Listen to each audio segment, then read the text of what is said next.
In the name of Almighty God, I am Hassan Kushan. Today I want to talk about nuclear fusion and the rest of the article is here.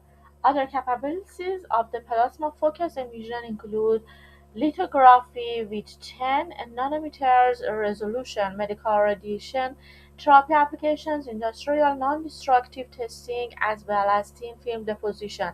Compact and portable plasma focus are being developed to work efficiently on the field at a relative low cost when compared to nuclear reactors or linear accelerators-based sources.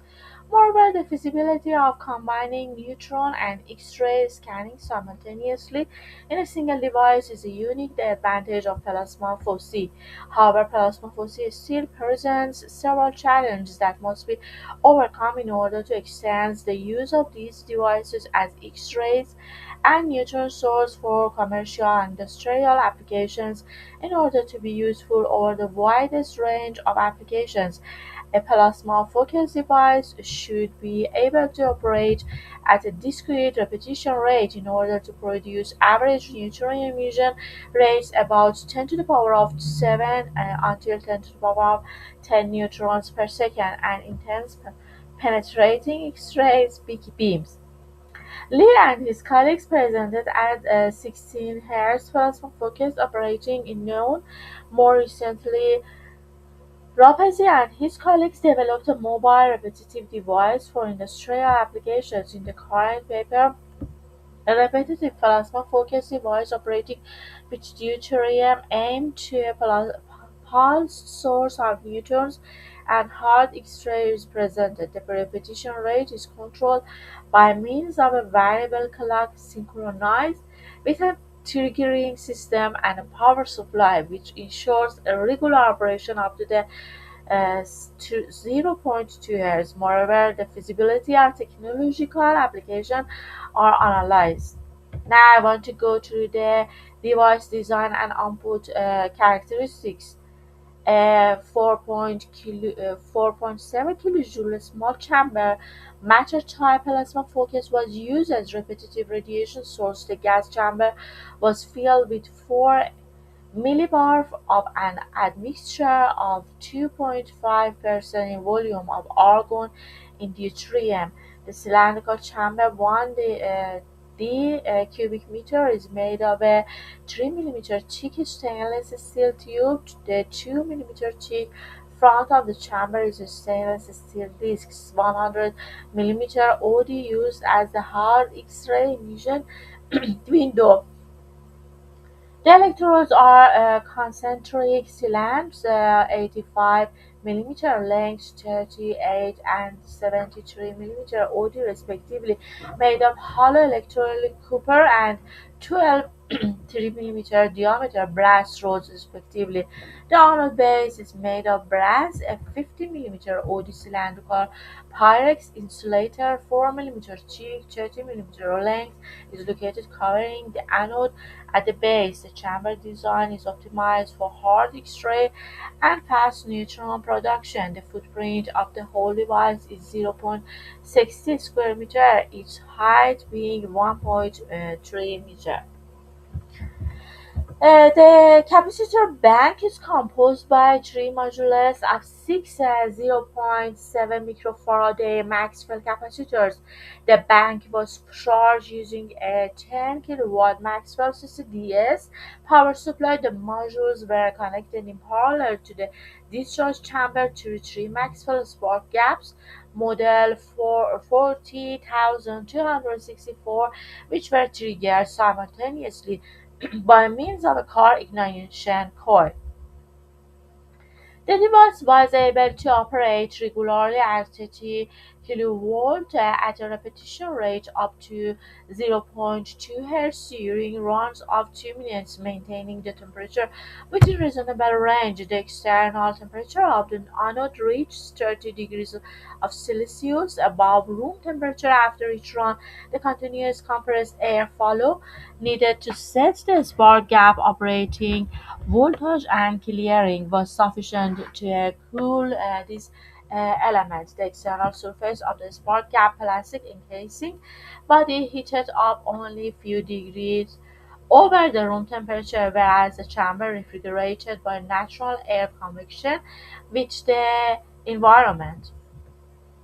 A microprocessor-based control system synchronized both the power supply and the triggering system. Figure 1, the peak current delivered was in every shot almost 360 kiloampere. Higher frequencies are in principle possible to achieve introducing a cooling system of the chamber and electrodes. The higher frequency achieved during the test was 1 Hz during 20 seconds. Now, Figure 1 illustrates operation scheme of the synchronous charging and triggering systems.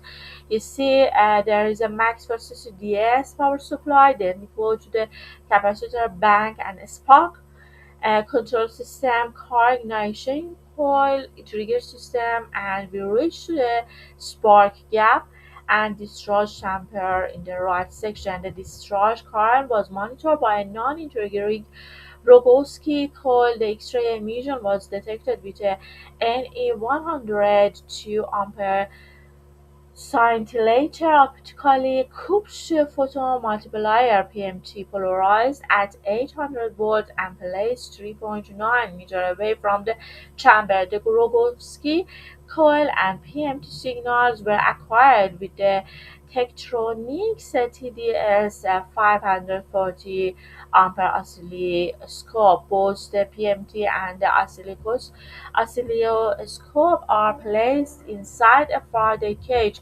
Figure 2 shows the Rogowski coil and PMT signals acquired during a 24-shot sequence at 0.2 Hz. It can be observed that both the amplitude and the first quarter of period of the Rogowski coil signal are repetitive from shot to shot within the tolerance between the positive negative 50 kiloampere per microsecond and positive negative 50 nanosecond respectively. The pinch time occurs at 1.48, positive negative tolerance of 0.20 to 12 microsecond close to the peak current time, which is 1.27 plus positive negative 0.05 microsecond. After integrating Rogowski coil signal, it results that the current at peak is always above 90% of the maximum current value, as it usually happens in plasma focus. Discharge focusing not always occur in every shot, especially when working in a rep-rate mode without replacing the working gas. In the case shown in the figure 2, 4 shots out of 24 failed to focus, whereas very intense current dips were attained in 16 of the others. The remaining 4 focalization were not particularly intense. The PMT signals show the X-rays pulses are produced around 35 nanoseconds after the pinch, lasting each about 50 nanoseconds FWHM. The neutron yield was determined by silver activation. The detector consists of a 30 multiplied by 30 multiplied by 15 cubic centimeter rectangular box filled with the paraffin. See Figure 3, in which four Victorian 1B85 gigahertz, each surrounded by a 300 micrometer thick silver foil and polarized to 800 volts, are allocated. The gigahertz are placed respectively inside four holes 2 centimeters in diameter by 9 centimeters in depth, drilled on the diagonals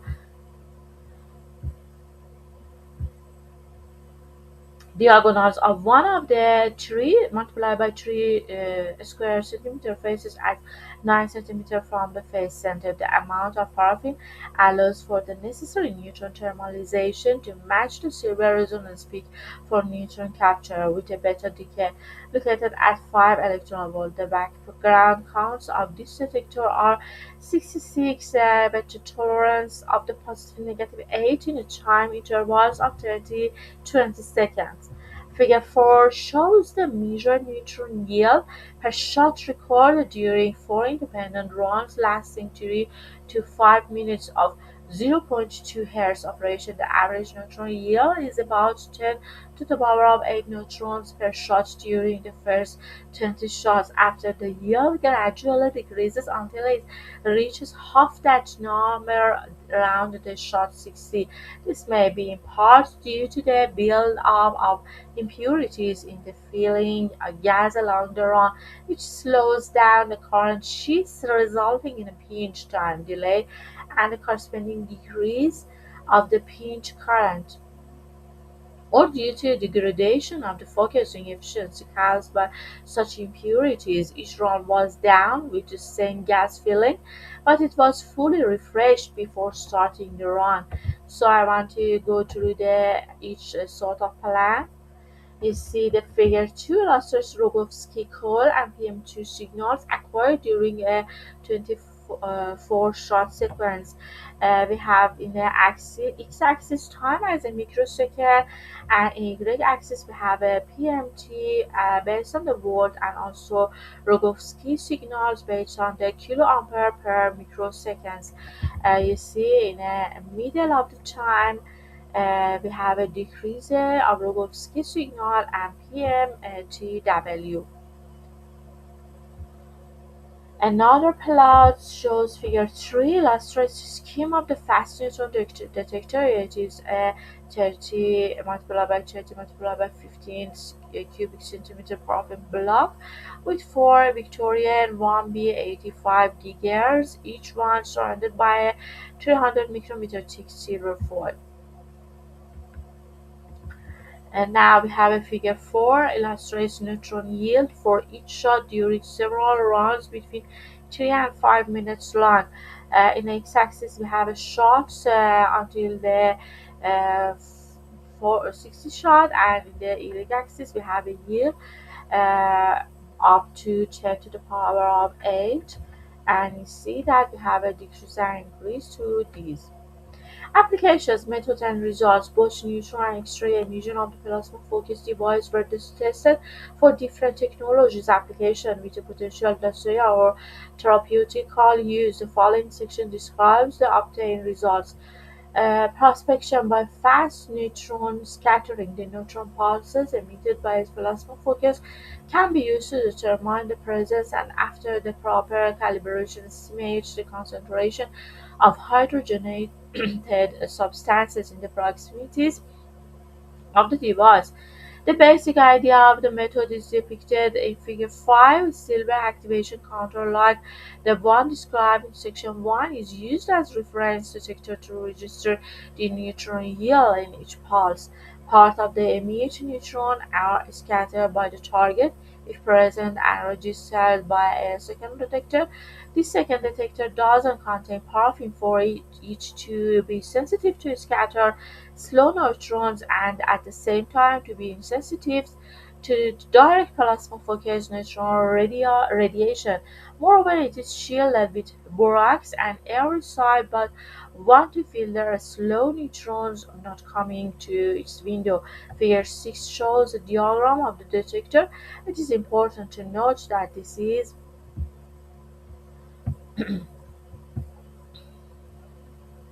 a side one diagnostic, that is, the source and detection system are one the same side respect to the substance to probe. The feasibility of this kind of application using the present device was tested interrogating the wooden rack with 56 plastic bottles, 500 cubic centimeter each, placed close to the plasma focus chamber. 4 cases were analyzed, all the bottle empty, filled with water, and 32 filled, and all of them filled. See figure 7. So I start with figure 5, illustrates conceptual scheme for the detection of hydrogenated substances by neutron scattering. The scattered neutron are monitored by direction detector, scatter neutron detector. The reference detector, which is like that shown in figure 3, is used to monitor the neutron yield per shot. You see, we have a scattered neutrons detector, discharge chamber, and reference detector. And figure 6 illustrates routing of the scattered neutrons detector. Dimensions are in millimeters. You see that we have a Geiger's tube, and it's 130 in a borax, which totally is 240, and the height of the Geiger tube is 35. The rest of the borax is 55.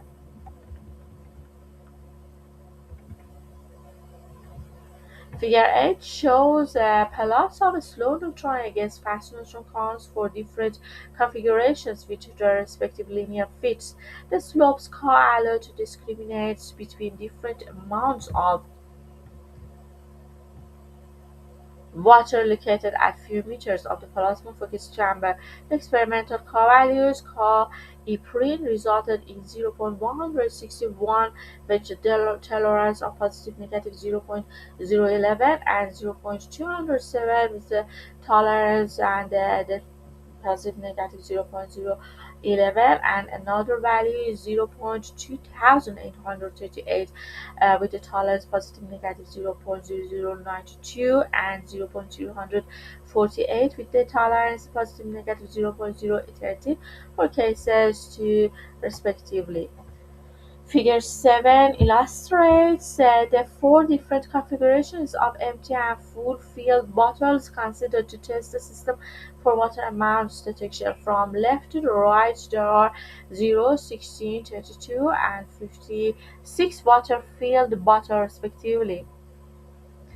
Figure 8 illustrates the scatter and dark neutron cones for the different configurations of bottles shown in Figure 7. The number on the right of each linear fit refers to the number of filled bottles. In the x-axis, we see reference detectors counts. In the y-axis, we have a scatter neutrons detectors. The experimental value were shocked against CMP simulation of the experiment. The simulation included the bottles, the laboratory floor, ceiling and walls, the capacitor bank, the wooden rack, and Bose detectors. Figure 9 shows a scatter plot of the experimental value against those numerically simulated con. An acceptable agreement between the Bose quantities is found. The dashed line included in the plot represents complete agreement. Chi is equal to chi n. The error bars in chi n corresponds to uncertainties in the materials composition of the laboratory building. Hard X-ray introspective imaging of the metallic pieces. Plasma focus operated in single shot mode has demonstrated to be a hard X-ray source suitable to obtain introspective images of small metallic objects. Commercial RGFR Curiex orthoregular cassette film system was used together with a standard developer and fixer recommended for that film. No special procedures other than those indicated by the manufacturer were required to process the films. Figure 10 illustrates the imaging setup. The objects and film are placed there, and the electrode axis outside the stainless steel chamber about 1 meter away from the chamber front wall. You see Figure 9 illustrates a scatter plot of the experimental slopes chi against their corresponding numerical simulation chi, and the dot dash line corresponds to chi is equal to chi n. Figure 11 shows a digitalized radiograph of a metallic BNCT connector image with a single shot through a 9 mm thick iron flange. The dark circle near the upper left of the block is a tau hole made on the flange close to its border. For comparison, Figure 11 shows the same piece radiographed without interposing the flange. To determine the spatial resolution of the radiographs, a 10 mm thick aluminum block screwed with the two 1 and per 2 4 until 20 bolts made of the brass and steel respectively was radiographed. Figure 12 shows the radiograph where submillimetric detail of the threads can be easily distinguished. 1.27 mm per chair. The overall spatial resolution is 1 per second millimeter peak, 6 pixels of the scan image per millimeter measured on the object. The degree of the test shown in figure 8 and 12 implies that the source size is well below the millimetric scale, since otherwise the image would not show sharp border with such good contrast. Finally, the figure 13, a snapshot of a strong box containing the BNCT and a brass balls are shown. Single shot radiograph of the chest is shown in figure 14. So your reaction figure 10 illustrates imaging setup. The film is placed outside the discharge chamber on the electrode axis about 1 meter away from the chamber front wall. So thank you so much for watching my tutorial video on today. Today is the 10th day of the June 2026. Time is 1:32 p.m. o'clock. Also, if there is any simulation for this nuclear fusion with the console multiphysics software, you can download it from my github.com/masterscript.